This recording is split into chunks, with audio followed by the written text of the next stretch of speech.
we would have to partner stretch. Mhm. And I'm sure you remember, if you were doing a butterfly stretch, someone was standing on your knees. If you could get them close enough to the ground, stuff like that, where you got both feet out straight, they're pushing on your low back, trying to get you to be able to touch your toes, or they come around the front, they hold your hands and pull as their feet are pushing against your legs, trying to make you do a split.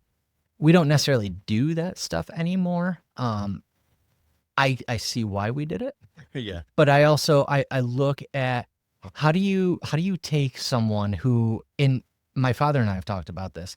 There were people when we started, and my dad got his black belt in 91. He got to his black belt, and there were people who had already been back then brown three, Mm. what we call high red belt now.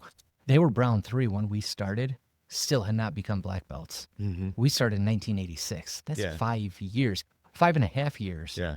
And they were great martial artists. But the problem was their flexibility wasn't as great as it could have been. The way that it was, I mean, yes, it did produce quality black belts, quality martial artists, and people who were very fit, which is important.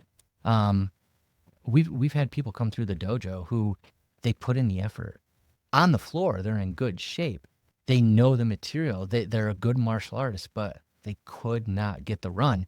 And at that point, we knocked it down to 2 miles under 16 minutes. So we had these people who are good martial artists. They just couldn't do it back then.